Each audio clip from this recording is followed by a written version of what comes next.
D'après Abu Huraïra, que Dieu l'agrée, le messager de Dieu, paix et bénédiction sur lui, a dit « Il y a dans l'enfer une vallée dont l'enfer cherche refuge chaque jour 400 fois. Cette vallée est préparée pour les récitateurs hypocrites, rapportée par Ibn Majah et affaiblie par Al-Albani. » Cette grande histoire nous emmène dans un voyage aux profondeurs de l'enfer, vers ces vallées que Dieu a préparées pour différents types de pécheurs, chaque vallée étant destinée à une catégorie particulière de coupables, en récompense de ce qu'ils faisaient dans le monde. Il est mentionné dans le Saint-Coran et la Sunna de certains de ces vallées, leurs noms et pour qui elles ont été préparées. Réfléchis avec moi à cette scène effrayante, l'enfer que Dieu a élargi pour les mécréants et les pécheurs, où il y a des vallées profondes et des fonds abyssaux, chaque vallée étant plus chaude que l'autre, au point que l'enfer lui-même cherche refuge auprès de Dieu à cause de la chaleur et de la souffrance de certaines de ces vallées. Que dire alors de ceux qui y résident et y sont torturés? La première vallée, la vallée de Guy. Allah, le Tout-Puissant, a mentionné cette vallée dans son livre précieux en disant « Puis, après eux, vinrent des générations qui négligèrent de la prière et suivirent les passions. Ils rencontreront bientôt un malheur, Mariam, 59. » Et de nombreux commentateurs ont interprété Riyyan comme étant une vallée en enfer, et il a été dit que c'est une rivière avec un fond profond et un goût mauvais.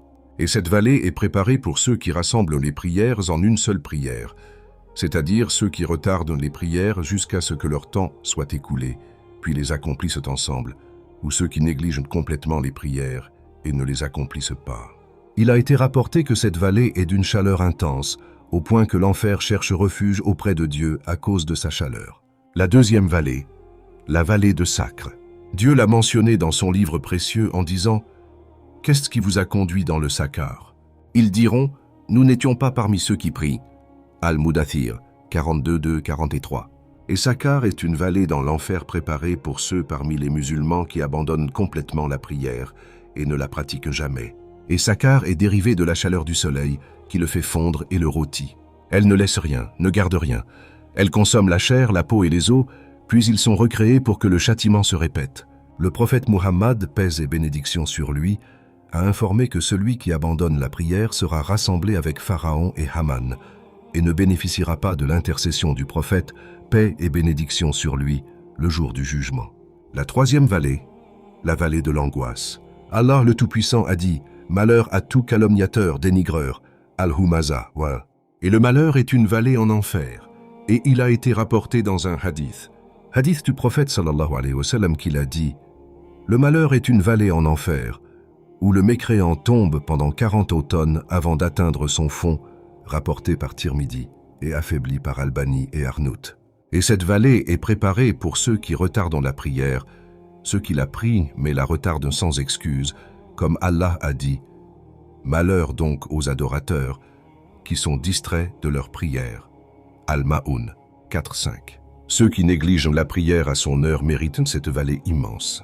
Et il y a d'autres vallées mentionnées dans les hadiths, comme la vallée de Habhab, qui est destinée aux tyrans et aux obstinés, la vallée de Lamlam, dont les vallées de l'enfer cherchent refuge, et la vallée de Jab al-Huzn, qui est destinée aux lecteurs hypocrites qui lisent le Coran pour la vanité et la renommée. Cependant, la plupart de ces hadiths sont faibles, comme l'ont indiqué les savants. Les savants ont mentionné que toutes ces vallées sont extrêmement chaudes et douloureuses, et que si un homme en a connaissance, il doit s'efforcer d'obéir à Dieu et s'éloigner des péchés qui le mèneraient à ces vallées. Et ce qu'il faut le plus craindre, c'est la négligence dans la prière, car elle est le pilier de la religion et la première chose pour laquelle l'homme sera jugé le jour du jugement. Celui qui la néglige perd tout le reste, et celui qui la préserve aura une lumière, une preuve et un salut le jour du jugement. Cette grande histoire nous rappelle à tous l'importance de la prière, de la préserver à ses heures, de ne pas la négliger ou la retarder, car celui qui néglige la prière négligera tout le reste. Ô toi qui lis cette histoire, préserve ta prière et ne la néglige pas, car c'est la première chose dont on te demandera compte le jour du jugement. Et si elle est correcte, le reste de tes actions sera correct, et si elle est corrompue, le reste de tes actions sera corrompu. Nous demandons à Dieu de nous préserver du châtiment de l'enfer et de nous accorder la préservation de la prière à ses heures avec humilité et présence du cœur, car il est écoutant et répondant. Publiez cette histoire sur votre deuxième page pour rappeler à vos frères musulmans ces vallées que Dieu a préparées pour les pécheurs et pour les inciter à maintenir la prière à ces heures, afin que Dieu vous accorde la récompense de tous ceux qui l'ont lu, en ont tiré des leçons et ont préservé leur prière. Celui qui indique le bien est comme celui qui le fait.